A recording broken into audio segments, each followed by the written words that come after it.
Bueno, buenos días. Muchas gracias por estar aquí esta mañana con nosotros. Lo primero que tengo que indicar es que somos el clúster de construcción del País Vasco. Eraikune, hasta el día de ayer. Tenemos nueva denominación, nueva marca que vais a ver, que se llama Build In. Quiere decir que apoyamos la innovación en la construcción y de ahí que vayamos a dar el salto hacia tener un nombre más europeizado.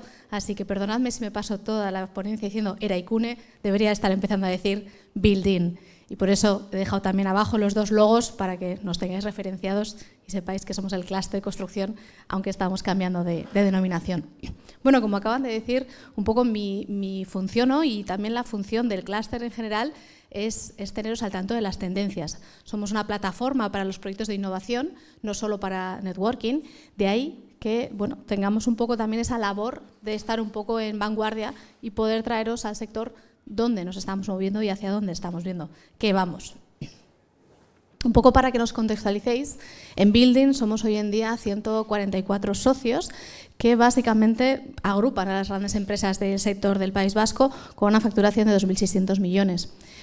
Como os decía, una de las cosas poco habituales de nuestro clúster es que hacemos proyectos de innovación, nos metemos un poco en la harina de hacer proyectos y de ayudaros a las empresas a hacer proyectos de innovación y de I+D.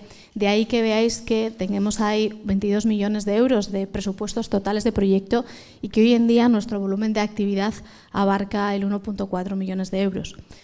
Todo esto creo que lo podemos contar porque somos un clúster con 13 años de andadura. Por tanto, sabemos ya cómo hacer estas cosas y sobre todo nuestra mayor diferencia es que somos una asociación que abarca a lo que llamamos toda la cadena de valor del sector de la construcción. Toda entidad que tenga que ver con el sector de la construcción está dentro de nuestra asociación porque creemos firmemente en la colaboración entre todos los agentes del sector. De ahí que veáis que tengamos obviamente promoción y construcción, pero también diseño, fabricantes, explotación, mantenimiento, Smart Consultoría y también agentes de conocimiento y también las administraciones públicas, porque solemos ser agentes intermedios entre las empresas y las administraciones públicas.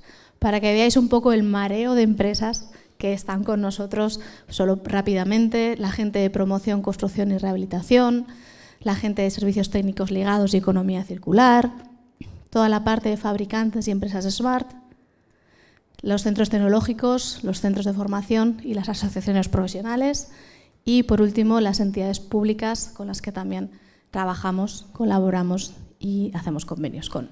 Así que esta era un poco esta introducción rápida para que entendáis un poco dónde nos movemos y para que podamos un poco explicar que a pesar de que el nombre de clúster aquí no suele ser algo muy conocido, pues somos una asociación sin ánimo de lucro que nos dedicamos a fomentar la industria de la construcción en Euskadi, pero como os he dicho, a través de la innovación, como autopista para conseguir la competitividad de nuestras empresas. Y sin más, después de esta pequeña introducción, os quería un poco traer las conclusiones de distintos grupos de trabajo que solemos llevar a cabo dentro del clúster. Y uno de ellos, que ha sido bastante importante para nosotros, ha sido el grupo de trabajo de rehabilitación o renovación energética. Veréis que lo hemos llamado Renovation Hub. Y estas aquí, más que conclusiones, de alguna manera fueron todas las barreras y problemas que surgían en el mundo de la rehabilitación. Como podéis ver, falta de conocimiento del sector, falta de incentivo para nuevas soluciones en rehabilitación, parece que siempre vamos enfocados a la obra nueva. El tamaño de las empresas que se dedican a rehabilitación habitualmente eran empresas de pequeño tamaño y ciertamente atomizadas, con lo cual también difícil implementar nuevas soluciones e innovación en ese tipo de empresas. La innovación también siempre relacionada con esas fuentes de financiación, porque al final todos está claro que necesitamos una ayuda para empezar a ser innovadores y muchas veces a este tipo de empresas les costaba llegar a esas fuentes de financiación. Luego también lo que vais a ver, se trata no de que cada vez que hagamos una rehabilitación nos inventemos o volvamos a reinventar la rueda, ¿no? Tendríamos que intentar tener un catálogo de soluciones o una metodología de trabajo en los edificios existentes y sin embargo parece que cada vez que abordamos un nuevo edificio nos inventamos algo. Y luego, como podéis ver ahí, otro par de problemas, pues al final hay pocos agentes ejemplares. La tendencia en rehabilitación siempre ha sido a hacer un apaño, arreglar un poco y corre, no hago actuaciones integrales y en esa parte hay también poca formación en qué es una rehabilitación integral y sobre todo vais a ver energética. Vais a ver cómo ahora os voy a meter en harina de lo que Europa pide y de lo que Europa nos va a llevar a hacer. Porque esto es lo que viene desde Europa. Todos los fondos Next, que ahora os explicaré un poco, los que estaban relacionados con rehabilitación, han tenido un barniz siempre energético. No había ninguna subvención que no estuviera ligada a algún tipo de ahorro energético. Y esto es por lo que se conoce como taxonomía verde. Con esta palabrota tan mal dicha que nadie a veces entiende lo que es, lo que nos están diciendo es que toda inversión, con lo cual, fijaros, ya hemos dejado de hablar de kilovatios y estamos hablando de dinero, que eso parece que lo entendemos todos mucho mejor, toda inversión económica que se haga va a tener que cumplir sí o sí uno de los 6 objetivos medioambientales que nos marcan. Es decir, toda inversión económica a la hora de solicitarla va a tener que cumplir con la mitigación del cambio climático o la adaptación del cambio climático, con sostenibilidad de los recursos hídricos y marinos, con la economía circular, la no contaminación y también con la protección o restauración de la biodiversidad. Con lo cual, estamos ante un cambio de paradigma en el que ya, si una financiación viene desde Europa, no van a poder decir, bueno, dinero para rehabilitar. Bien, puede ser que tu edificio necesite un cambio estructural, puede ser que necesite un ascensor, nos parece muy bien, pero el dinero que venga de Europa va a tener que llevar sí o sí algún componente de estos 6.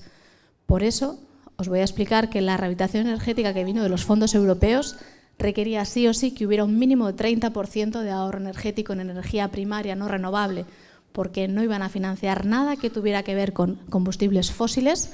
Un cambio de caldera convencional, por muy eficiente que fuera, ya no está dentro de los fondos europeos, y todo lo que hiciéramos en un edificio tenía que tener una componente energética para poder recibir fondos sobre ello.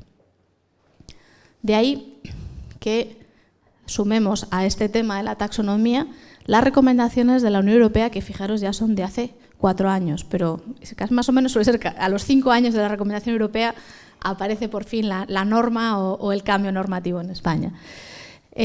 Una cosa que para nosotros no es muy habitual, ¿no? Es la renovación o la rehabilitación profunda. Cuando empezamos a trabajar con las distintas instituciones y agentes en todo este tema de los fondos Next, había algunas entidades que decían, bueno, como veis ahí, ¿no? Cambiamos las bombas de recirculación y ya está. He tachado el ya está porque no estaba. Como vais a ver, y os voy a explicar ahora, los fondos Next exigían un ahorro energético, que os he dicho, el mínimo de un 30% de energía primaria no renovable, pero también exigían una reducción de la demanda. Con esas 2 palabras muy técnicas, ¿qué es lo que nos estaban queriendo decir? Cuando nos piden que reduzcamos la demanda, nos están obligando a que aislemos los edificios. La demanda solo se ahorra por elementos constructivos que sean aislantes. Y el otro, la energía primaria, solo se reduce por la eficiencia de los sistemas térmicos que tengamos en el edificio. Con lo cual, de una manera velada, es decir, a través de conceptos técnicos, lo que nos estaban diciendo es tenéis que aislar los edificios y tenéis que cambiar los sistemas térmicos de los edificios a elementos descarbonizados. ¿Y cómo se hace? Pues eso, no se hace haciendo un lavadito de cara, cambiando unas bombas y ya está, porque la intervención tenía que ser más profunda. Por tanto, aquí os traigo el decreto de 2021 en el que hubo este primer susto. El dinero solo iba a ir vinculado al ahorro energético y además, como incentivo, es la primera vez que la subvención iba ligada a la cantidad de ahorro energético que éramos capaces de hacer. Si solo conseguíamos hacer un 30% de ahorro energético, la subvención por vivienda, como veis ahí, es de 8.100 euros. Si somos capaces de subir escalones, incluso podemos llegar a hacer más de un 60% de ahorro de energía primaria, la subvención sube hasta los 21.400 euros. La diferencia es notable. Me vais a decir, pero claro, para hacer una tengo que hacer poca obra y para otra tengo que meterme en una obra más integral. Efectivamente, pero esto estaba un poco pensado para compensar esa obra mayor. De alguna manera, el dinero que ponía el cliente era más o menos el mismo y la diferencia que costaba hacer esa actuación más integral la ponían las subvenciones. Entonces, este es un cambio muy drástico en el que el dinero que nos dan ya va ligado al ahorro energético que conseguimos.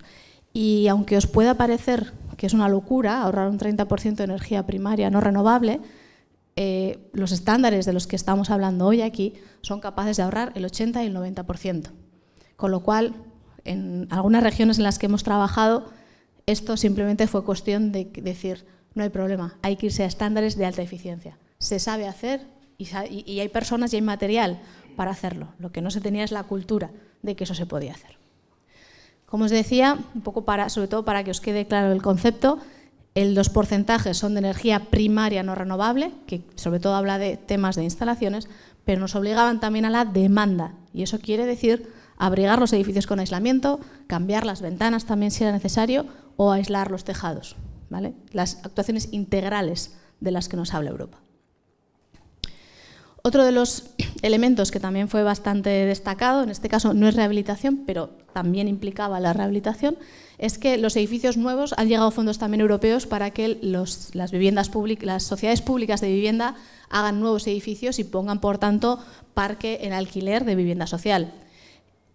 Uno de los aspectos muy relevantes también es que decían que tenían que ser un 20% más eficientes que la normativa estatal de eficiencia energética. Es decir, no me vale con que hagas la mejor casa que tu código normativo te permite, la vas a hacer un 20% mejor.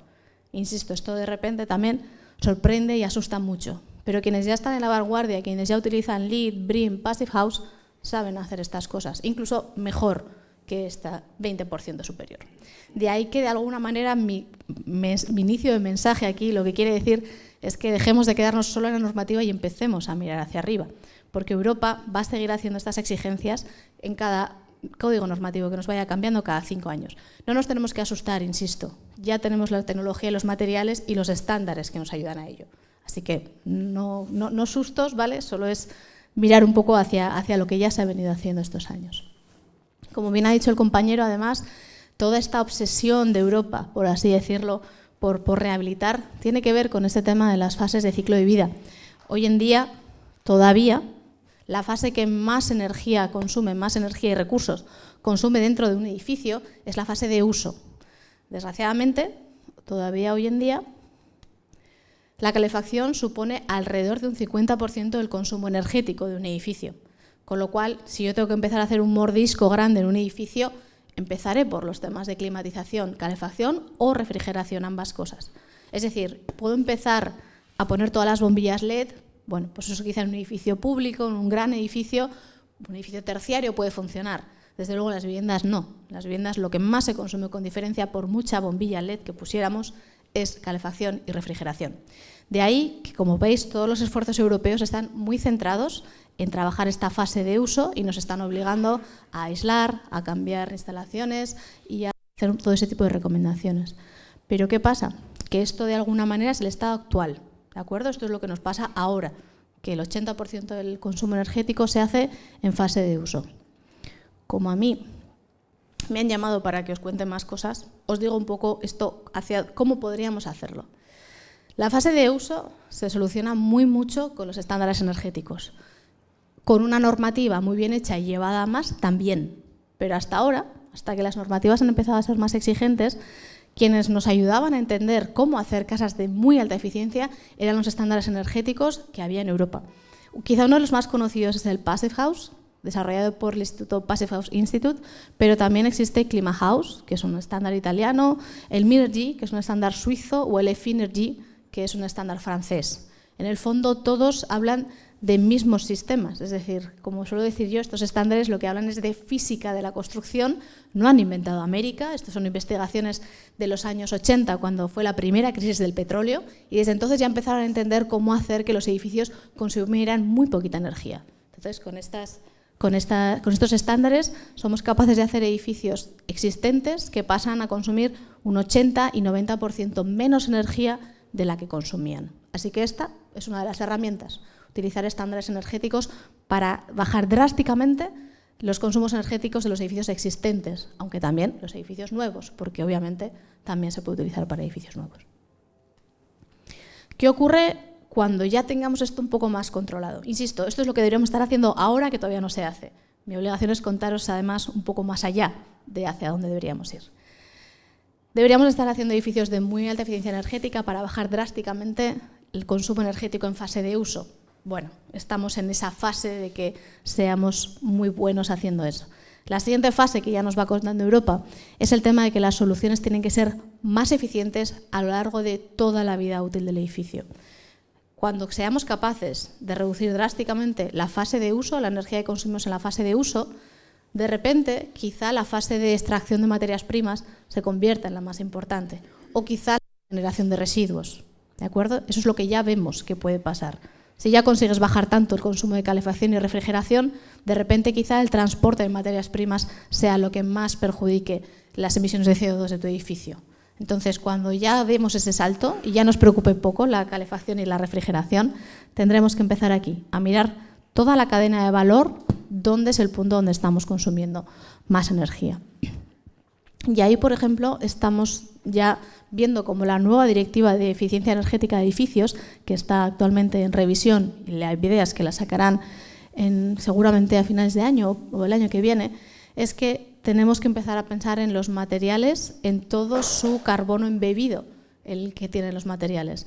Al final, eso que os decía, una vez que ya seamos capaces de bajar mucho calefacción y refrigeración, empezaremos a pensar si construimos con hormigón o con madera, si empezamos a construir con un tipo de vidrio u otro tipo de vidrio, si empezamos a construir con un cemento que viene de aquí o que viene de China, ¿de acuerdo? El segundo paso, cuando seamos capaces de reducir mucha energía, es empezar a pensar cuánto carbono embebido tienen los materiales y cuánto consumo energético supone fabricar los materiales que yo voy a utilizar. Por cierto, este informe, si a alguien le apetece leérselo, el BPIE, son informes realmente interesantes. Ya para ir terminando, ¿qué podemos hacer también? Igual que os decía que para la fase de uso, los estándares que mejor funcionan son los estándares energéticos, Passive House, Minergy, Effinergy. Cuando estamos hablando ya de temas medioambientales, ya nos estamos yendo más allá de simplemente la fase de uso del edificio, lo que nos fijamos es en otro tipo de certificados como pueden ser LEED o BREEAM. ¿Por qué? Porque estos, en vez de estándares energéticos, se denominan estándares medioambientales. Estos estándares medioambientales, como podéis ver aquí, lo que se ocupan es de todo tipo de elementos o materiales que intervienen dentro del edificio.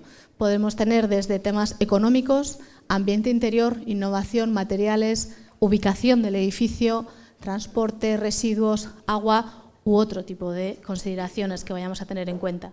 Es decir, la energía en estos estándares es básicamente todo lo que se mira y en estos otros estándares, como veis, la energía pues tiene del 100% un peso relativo, pues en este caso el 17%, del 20%, el 22%, todos rondan los 20-30% de la importancia de la energía dentro de estos estándares. Quizá en esta diapositiva se ve un poco mejor, perdón.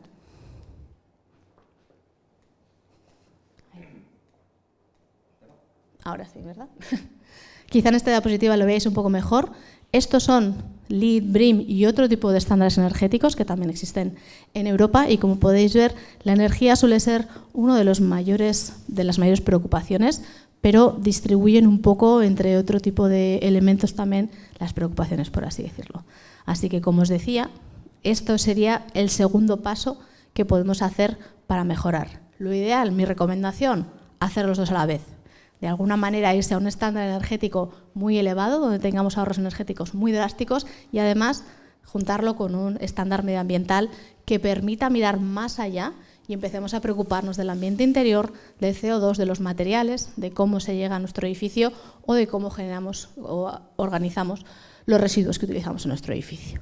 Por tanto, insisto, los pasos ya veis que van de empezar a reducir mucho la energía en fase de uso. Se supone que estamos en esa fase, pero lo estamos haciendo de manera un tanto regular, así que deberíamos hacer muchos más esfuerzos en bajar esa energía en fase de uso y cuando ya tengamos esa energía en fase de uso reducida, pasar a ver un poco todos estos temas de energía embebida y emisiones de CO2 en todo el ciclo del edificio. Por mi parte, quería daros las gracias por estar con nosotros. Nosotros, de nuestros grupos de trabajo, hemos tenido estas conclusiones acerca de todos esos problemas, hacia dónde podemos llevarlos, y nosotros como clúster, pues lo que intentamos estar haciendo es, como veis ahí, acelerar agendas urbanas para que se vean aplicando cada vez más todos estos criterios, que ahí es donde nosotros tenemos la relación con las administraciones públicas para aconsejarles y hacerles ver un poco las necesidades del sector referente a las tendencias y también acciones ligadas a la transformación empresarial. Por eso estamos siempre ahí acompañando a las empresas para que podamos ir todos en este camino que nos va pidiendo Europa. Como os decía, Eraikune ya no, building, para cualquier cosa. Han venido aquí hoy a la mañana mis compañeras Mayalen Oregui y Belinda, así que cualquier pregunta que queráis, por favor, sobre nuestra asociación se las podéis hacer a ellos. Yo, desgraciadamente, me tengo que ir por la mañana, os puedo acompañar, pero gracias por todo, les tenéis a ellas para que os cuenten todas las cosas que hacemos en el clúster. Gracias y buena mañana.